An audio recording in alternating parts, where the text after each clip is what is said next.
Hi, Namaskara. Welcome to PB Loka. I am Shukumar HN. I am working Vice Principal in Bapuji B.Ed College, Chitradurga. I am English handwriting trainer from past 15 years. So many students learned English handwriting from me. I conducted many workshops in Karnataka. Today actually I shall give you some information about English handwriting, particularly small letters.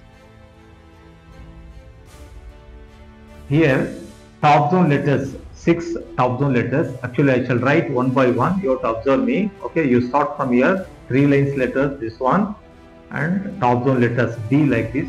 Next one is T. You start from here, go up and come down, come down. You have to maintain 3 lines always. Next letter H. Next K.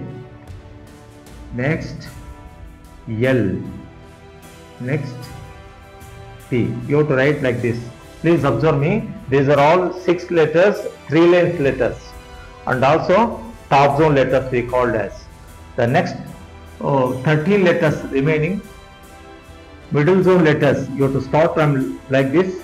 2 lines letters. These are all 2 lines letters. A, C, E, I,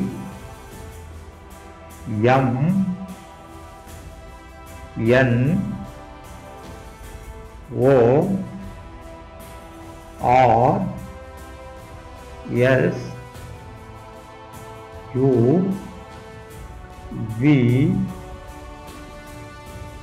W, X.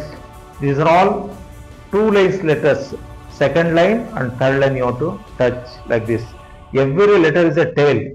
You have to observe every letter is a tail, beginning and ending. A, C, E, I, M, N, O, R, S, U, V, W, X. Remaining 7 letters, those are all bottom zone letters. These are also 3 lines letters. F, G, J, P, Q, Y, Z. Please observe here, these are all bottom zone letters, and also side by side we called as 3 lines letters. Actually I touch last line. F, G, J, P, Q, Y, Z. Every letter is a tail. Observe top zone letters D, D, H, K, L, P. These are all 6 letters, top zone letters. 3 lines letters. Side by side we called as 3 lines letters. Observe D, D, H, K, L, P. Next, middle zone letters A, C, E, I, M, N, O, R, S, U, V, W, X. These are all 2 lines letters. Side by side we called as 2 lines letters, and also middle zone letters. ನೋಡಿ ಈ ಕಡೆ ನಾನು ಮೇಲಿನ line touch ಮಾಡಿಲ್ಲ, ಕೆಳಗಡೆ line touch ಮಾಡಿಲ್ಲ, ಇವುಗಳನ್ನ ನಾನು ಮೇಂಟೈನ್ ಮಾಡಿದ್ದೀನಿ. ಜೊತೆಗೆ ಎವ್ರಿ ಲೆಟರ್ ಇಸ್ ಟೇಲ್, ಪ್ರತಿಯೊಂದಕ್ಕೂ ಟೇಲ್ ಅಬ್ಸರ್ವ್ ಮಾಡಬಹುದು. Remaining 7 letters bottom zone letters F, G, J, P, Q, Y, Z. ಇವುಗಳನ್ನು ನಾವು ಬಾಟಮ್ ಝೋನ್ ಅಂತಾನು ಕರಿತೀವಿ. ಸೈಡ್ ಬೈ ಸೈಡ್ ನಾವು ಇದನ್ನ 3 ಲೈನ್ಸ್ ಲೆಟರ್ಸ್. ಯಾವ್ದು 3 ಲೈನ್ಸ್ ಅಂದ್ರೆ ಸೆಕೆಂಡ್ ಲೈನ್ ಇಂದ ನೀವು ಕೌಂಟ್ ಮಾಡ್ಕೊಳ್ಳಿ. ಸೆಕೆಂಡ್ ಲೈನ್ ಅಲ್ಲಿ 1, 2, 3. ಇದರಲ್ಲೂ ಸಹ ನೀವು every letter as a tail. Without tail we do not touch other letters. Okay ವೀಕ್ಷಕರೇ, 26 ಅಕ್ಷರಗಳನ್ನ without lifting the hand I shall write. You have to observe every letter. How shall I write? ನಾನು ಹೇಗೆ ಬರಿತೀನಿ ನೀವು observe ಮಾಡಿ. 26 ಅಕ್ಷರಗಳನ್ನ ಕೂಡ್ಸ್ ಬರಿತೀನಿ, joining letters. Okay, you have to observe. Actually A, B,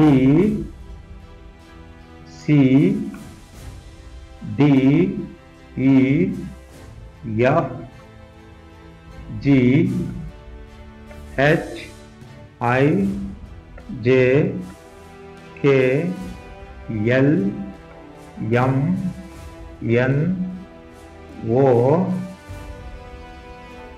P, Q, R, S T U V W X Y Z. Observe me.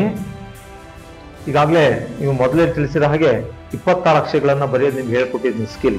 ಇದರಲ್ಲಿ ನೀವೇನ್ ಅಬ್ಸರ್ವ್ ಮಾಡ್ಬೋದಂದ್ರೆ ಇದರಲ್ಲಿ ಟಾಪ್ ಝೋನ್ ಲೆಟರ್ಸ್ ಇದೆ, ಮಿಡಲ್ ಝೋನ್ ಲೆಟರ್ಸ್ ಇದೆ ಮತ್ತು ಬಾಟಮ್ ಝೋನ್ ಲೆಟರ್ಸ್ ಇದೆ. Just you have to observe D D H K L T 6 ಅಕ್ಷರಗಳು ಏನಿದಾವೆ ಇವು top zone letters. A C E I M N O R S U V W X ಇವು 13 ಅಕ್ಷರಗಳು middle zone letters, 2 lines letters ನೀವು observe ಮಾಡಬಹುದು.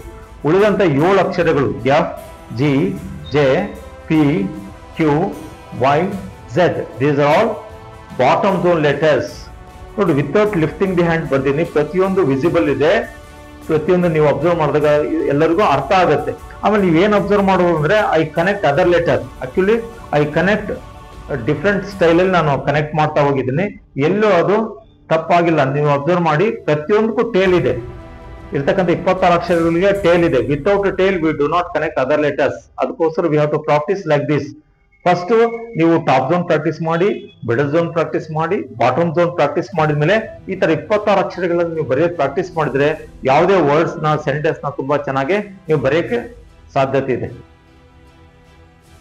Observe the students, these are all standing lines. ನೀವು observe ಮಾಡಿ, ಇವನ್ನೆಲ್ಲ standing lines ಬರ್ತೀನಿ ನಾನು from top to bottom.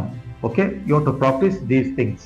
ಇವುಗಳನ್ನು ಪ್ರಾಕ್ಟೀಸ್ ಮಾಡೋದ್ರಿಂದ ಏನಾಗುತ್ತೆ, ನಿಮ್ಮ ಹ್ಯಾಂಡ್ರೈಟಿಂಗ್ ಚೆನ್ನಾಗಿರುತ್ತೆ. Every letter should be shape, structure, slant, size of the letter, slant of the letter, structure of the letter, stroke of the letter. ಪ್ರತಿ ಅಕ್ಷರದ ಒಂದು ಶೇಪ್ ಚೆನ್ನಾಗಿ ಬರೋದಕ್ಕೆ ಸಾಧ್ಯತೆ ಇದೆ. ಅದೇ ತರ ಸ್ಲ್ಯಾಂಟ್ ಲೈನ್ಸ್ ನೋಡಿ, ಸ್ಲ್ಯಾಂಟ್ ಲೈನ್ ಪ್ರಾಕ್ಟೀಸ್ ಮಾಡೋದ್ರಿಂದ ನಾವು ಪ್ರತಿದಿನ ನಮ್ಮ ಹ್ಯಾಂಡ್ ರೈಟಿಂಗ್ ಚೆನ್ನಾಗುತ್ತೆ. ಅದೇ ತರ ಜಿಗ್ ಜಾಗ್ ನಾವು ಪ್ರಾಕ್ಟೀಸ್ ಮಾಡಬೇಕು. ಇವುಗಳನ್ನ ನಾವು ಪ್ರಾಕ್ಟೀಸ್ ಮಾಡೋದ್ರಿಂದ ಏನಾಗುತ್ತೆ, ನಮ್ಮ ಹ್ಯಾಂಡ್ ರೈಟಿಂಗ್ ತುಂಬಾ ಚೆನ್ನಾಗಾಗೋದಕ್ಕೆ ಸಾಧ್ಯತೆ ಇದೆ. ಅದೇ ತರ ಝೀರೋ ಪ್ರಾಕ್ಟೀಸ್ ಮಾಡಬೇಕು. ಸ್ಮಾಲ್ ಝೀರೋ, ಸ್ವಲ್ಪ ಬಿಗ್ ಝೀರೋ, ನೆಕ್ಸ್ಟ್ 4 ಲೈನ್ಸ್ ಝೀರೋಗಳನ್ನ ನೀವು ಪ್ರಾಕ್ಟೀಸ್ ಮಾಡ್ತಾ ಹೋದ್ರೆ ನಿಮ್ಮಲ್ಲಿ ಫ್ಲೆಕ್ಸಿಬಿಲಿಟಿ ಬರುತ್ತೆ. ಈ 3 ಫಿಂಗರ್ಸ್ ಏನಿದೆ, these are all very very important. ಇದು thumb, index finger, middle finger. ಈ 3 ತುಂಬಾ ಫ್ಲೆಕ್ಸಿಬಿಲಿಟಿ ಇದ್ರೆ ಹ್ಯಾಂಡ್ ರೈಟಿಂಗ್ ತುಂಬಾ ಚೆನ್ನಾಗುತ್ತೆ. ಅದಕ್ಕೋಸ್ಕರ ನೀವು ಇವುಗಳನ್ನ ನೀವು ಪ್ರಾಕ್ಟೀಸ್ ಮಾಡಲೇಬೇಕು. Without these things we do not right properly. ಇವುಗಳನ್ನ ನೀವು ಪ್ರತಿದಿನ ಪ್ರಾಕ್ಟೀಸ್ ಮಾಡಿದ್ರೆ ನಿಮ್ಮ ಹ್ಯಾಂಡ್ ರೈಟಿಂಗ್ ಎಕ್ಸಲೆಂಟ್ 100% ಆಗುತ್ತೆ. ನೀವು ಪ್ರತಿದಿನ ಪ್ರಾಕ್ಟೀಸ್ ಮಾಡಿ. ಮುಂದಿನ ಎಪಿಸೋಡ್ ನಲ್ಲಿ ಇನ್ನೂ ಹೆಚ್ಚಿನ ಮಾಹಿತಿ ನಿಮಗೆ ಕೊಡ್ತೀನಿ. ಥ್ಯಾಂಕ್ ಯು, ನಮಸ್ಕಾರ.